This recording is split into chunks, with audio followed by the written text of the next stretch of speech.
नमस्कार दोस्तों, आप सभी का स्वागत है। आज हम स्वामी विवेकानंद जी के बारे में पढ़ेंगे। शुरू करते हैं।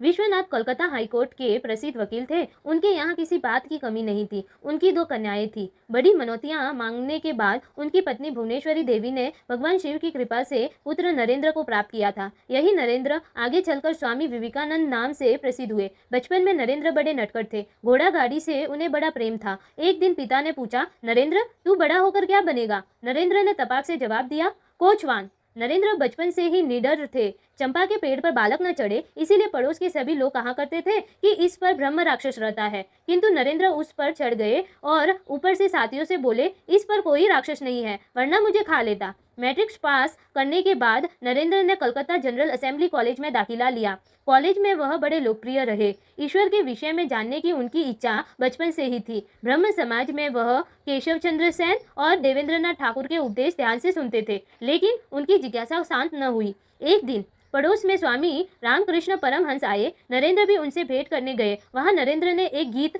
चलो रे मन निकेतना सुनाया। रामकृष्ण जी मगन हो गए और ध्यान टूटने पर नरेंद्र को दक्षिणेश्वर मंदिर आने का निमंत्रण दिया। नरेंद्र लगभग रोज दक्षिणेश्वर जाने लगे। स्वामी रामकृष्ण के प्रेमपूर्ण व्यवहार से वह बहुत प्रभावित हुए। परमहंस जी की संगति से विवेकानंद का ईश्वर के प्रति विश्वास बढ़ने लगा। उन्होंने परमहंस जी को अपना गुरु मान लिया। गुरु शिष्य का प्रेम निरंतर बढ़ता ही गया। तभी एकाएक नरेंद्र के पिता की मृत्यु हो गई। अब परिवार को आर्थिक संकट का सामना करना पड़ा। कभी कभी कष्टों को सहन कर शक्ति से परे देख ईश्वर से उनका भरोसा भी उठने लगता। एक दिन नरेंद्र ने गुरु रामकृष्ण से साहस करके धन मांगा। रामकृष्ण कहने लगे, जा माँ से तू स्वयं जो चाहे मांग ले। अंदर जाकर नरेंद्र ने माँ से मांगा ज्ञान, बुद्धि और भक्ति का वरदान। इसके बाद उन्हें कभी भी अन्न वस्त्र की कमी न रही। नरेंद्र ने अपने कुछ साथियों के साथ वही संन्यास ले लिया। अब वह विवेकानंद बन गए। उन्होंने स्वयं की आध्यात्मिक उन्नति के स्थान पर पूरे संसार की उन्नति करने का व्रत लिया। वह आजीवन मानव कल्याण में लगे रहे।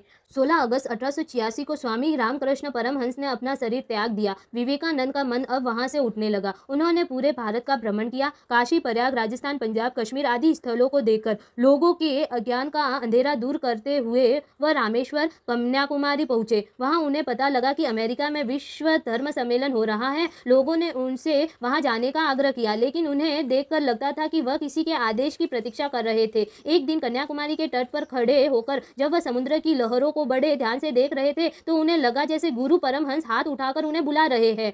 भूखे प्यासे विवेकानंद ने समुद्र में छलांग लगा दी और तैरते हुए उस शिला तक पहुंच गए जहां पार्वती जी के चरणों के निशान बने हैं। वहीं उन्होंने अपनी आयु की सीमा निर्धारित की और ज्ञान प्राप्त किया। यह स्थान अब विवेकानंद शिला के नाम से प्रसिद्ध है। करोड़ों रुपए खर्च करके इस स्थान पर स्वामी जी की याद में एक मंदिर बनवाया गया है। 13 मई 1893 ईस्वी को स्वामी जी शिकागो धर्म सम्मेलन में भाग लेने के लिए अमेरिका गए। उनके पास धन की कमी थी और साथ ही सर्व धर्म सम्मेलन में भाग लेने के लिए किसी संस्था का प्रतिनिधि होना आवश्यक था। विवेकानंद को बड़ी निराशा हुई, परंतु वहां एक वृद्ध महिला ने स्वामी जी का परिचय हार्वर्ड विश्वविद्यालय के प्रोफेसर राइट से करवाया, जिसके कारण विवेकानंद को सम्मेलन में भाग लेने का अवसर मिला। 11 सितंबर 1893 को स्वामी विवेकानंद ने परिषद में पहला भाषण दिया। पहले तो विवेकानंद को इतने विद्वानों के सामने बोलने में संकोच हुआ, परंतु उनके मुख से निकले अमेरिका निवासी मेरे प्रिय भाइयों और बहनों संबोधन को सुनते ही वहां उपस्थित जनता हर्ष से ताली बजाने लगी। फिर तो विवेकानंद को अनेक नगरों से निमंत्रण मिलने लगे। सारे संसार में उनके ज्ञान की प्रसिद्धि फैल गई। बाद में उन्होंने यूरोप के अनेक देशों में हिंदू धर्म और संस्कृति का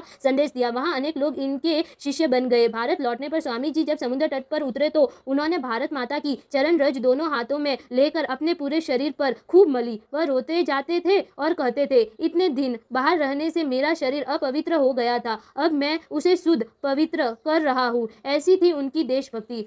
कोलंबो में जहां स्वामी जी के चरण पड़े वहां एक भव्य स्मारक बनाया गया। विदेशों में भी उन्होंने घूम घूमकर हिंदू धर्म और संस्कृति का गुणगान कर उसका मान बढ़ाया।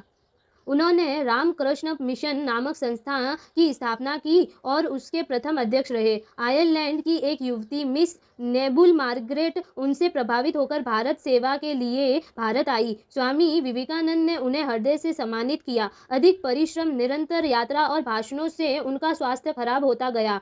4 जुलाई 1902 को अपने प्रिय बेलूर मठ में उन्होंने अपना शरीर त्याग दिया। उस समय उनकी आयु केवल 39 वर्ष की थी। वह एक महान योगी, ज्ञानी तथा राष्ट्र निर्माता थे।